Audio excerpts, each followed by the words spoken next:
Hello everyone, I am Khushboo Tak and welcome to all of you आपका अपना channel शिक्षा mission. तो आज अपन पढ़ेंगे न्यूटन्स का थर्ड लॉ। न्यूटन्स का थर्ड लॉ है क्रिया प्रतिक्रिया का नियम, एक्शन एंड रिएक्शन लॉ।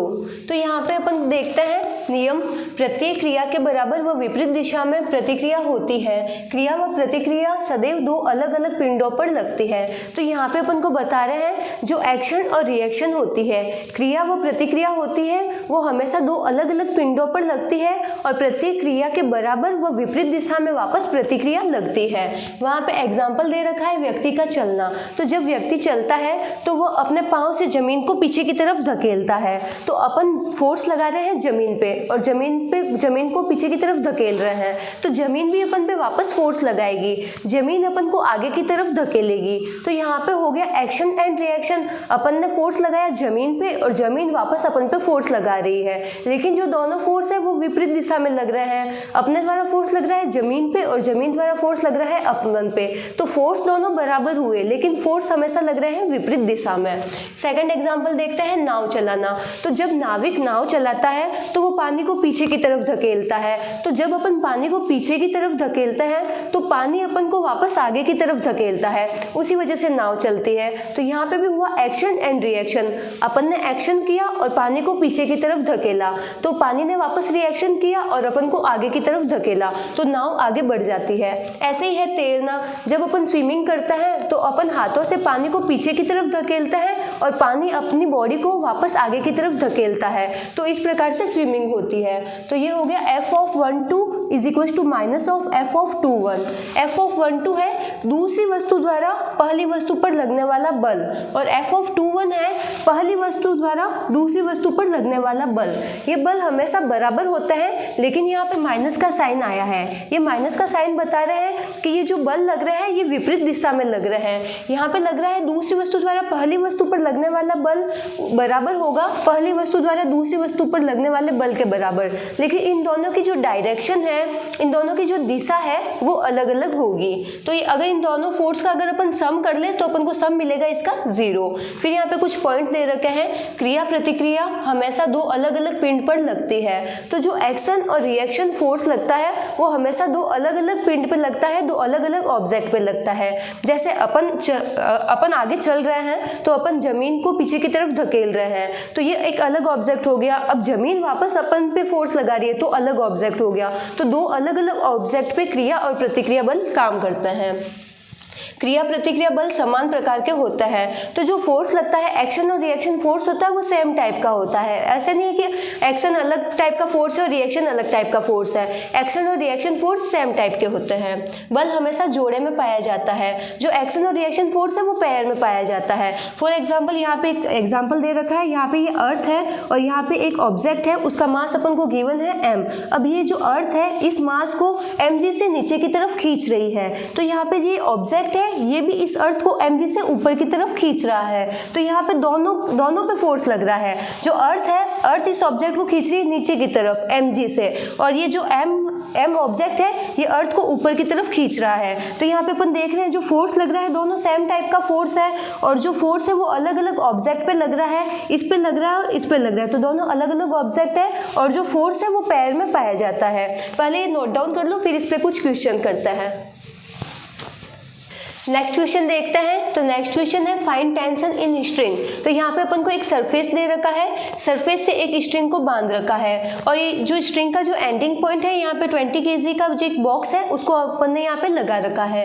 अब एक व्यक्ति है, एक व्यक्ति इस स्ट्रिंग की हेल्प से ऊपर की तरफ जा रहा है। तो अब अपन को निकालना है कि जब व्यक्ति इस स्ट्रिंग की हेल्प से ऊपर की तरफ जा रहा है तो इस स्ट्रिंग में उस टाइम कितनी टेंशन होगी। तो अपन को यहाँ पे निकालनी है टेंशन इन स्ट्रिंग। तो सबसे पहले तो अपन बनाएंगे इसका फ्री बॉडी डायग्राम।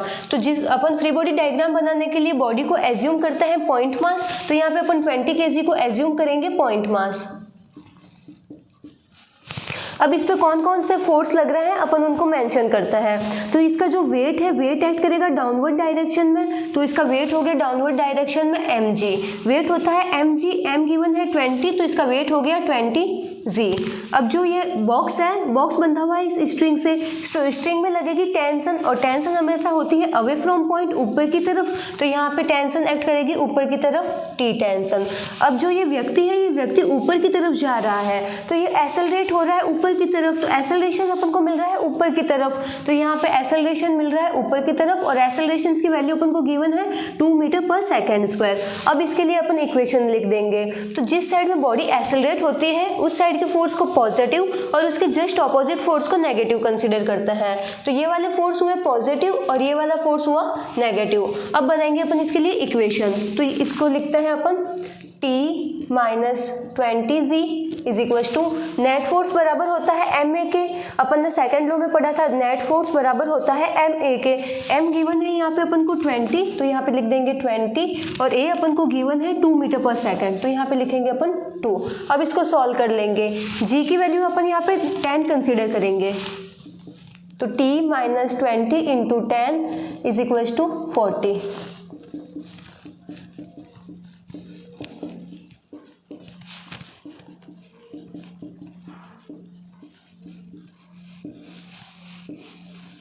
तो यहाँ पे अपन को स्ट्रिंग में टेंशन मिलती है 240 न्यूटन।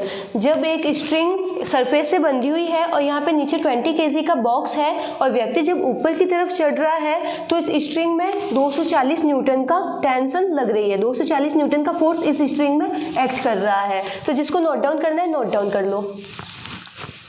नेक्स्ट क्वेश्चन देखते हैं। तो नेक्स्ट क्वेश्चन है what maximum accelerations the man can safely climb up the rope if maximum tension in the string can be 500 newton. तो यहाँ पे अपन को बोल रहे हैं एक सरफेस से एक स्ट्रिंग बंधी हुई है और एक आदमी है, एक आदमी इस स्ट्रिंग में ऊपर की तरफ चढ़ रहा है। उसका अपन को मास गिवन है 40 kg, उसका मास अपन को 40 kg गिवन है और ये जो स्ट्रिंग है ये ज़्यादा 500 न्यूटन तक का फोर्स ये सहन कर सकती है। अगर 500 न्यूटन से ज़्यादा का फोर्स हुआ तो ये स्ट्रिंग टूट जाएगी। तो इसकी मैक्सिमम टेंशन अपन को मिल गई, यहाँ पे मैक्सिमम टेंशन 500 न्यूटन है। अब अपन को बताना है कि ये जो व्यक्ति है ये व्यक्ति किस एक्सेलरेशन से ऊपर की तरफ चढ़ेगा। तो यहाँ पे अपन बनाते हैं पहले इसका फ्री बॉडी डायग्राम। सबसे पहले अपन बॉडी को एज्यूम करते हैं पॉइंट मास, तो इसको अपन एज्यूम करेंगे पॉइंट मास। अब इसका जो वेट है, वेट एक्ट करेगा डाउनवर्ड डायरेक्शन में, तो इसका वेट एक्ट हुआ डाउनवर्ड डायरेक्शन में। वेट होता है mg, m गिवन है 40, तो इसका वेट हो गया 40g। अब जो टेंशन है, टेंशन लग रही है ऊपर की तरफ, तो यहाँ पे ड्रॉ करेंगे ऊपर की तरफ टेंशन। और जो ये व्यक्ति है, ये व्यक्ति जा रहा है ऊपर की तरफ, तो बॉडी एक्सेलरेट भी हो रही है ऊपर की तरफ, तो यहाँ पे अपन एक्सेलरेशंस लिखेंगे ऊपर की तरफ। मैक्सिमम टेंशन कितनी, जो ये स्ट्रिंग है ये मैक्सिमम कितनी टेंशन को सहन कर सकती है, तो यहाँ पे है 500 न्यूटन। 500 न्यूटन तक का अगर फोर्स लगेगा तो ये स्ट्रिंग उसको सहन कर लेगी। अगर इससे ज़्यादा फोर्स एक्ट हुआ तो ये स्ट्रिंग टूट जाएगी। तो अपन को मैक्सिमम टेंशन की वैल्यू गिवन है 500 न्यूटन। अब बनाते हैं अपन इसके लिए इक्वेशन। तो जिस साइड में बॉडी एक्सेलरेट होती है उस साइड के फोर्स को पॉजिटिव और उसके जस्ट ऑपोजिट को नेगेटिव। तो ये वाले फोर्स हुए अपने पॉजिटिव और ये वाले हुए नेगेटिव। इसके लिए इक्वेशन लिखते हैं T minus 40g is equal to net force किसके बराबर होता है, एम ए के बराबर। एम गिवन है यहाँ पे अपन को 40 और ए अपन को यहाँ पे निकालना है। टेंशन कितनी दे रखी है, मैक्सिमम टेंशन अपन को मिल रखी है 500 न्यूटन, तो यहाँ पे लिख देंगे 500। जी की वैल्यू अपन यहाँ पे कंसिडर करेंगे 10, तो यहाँ पे जी की वैल्यू लिखते हैं 10।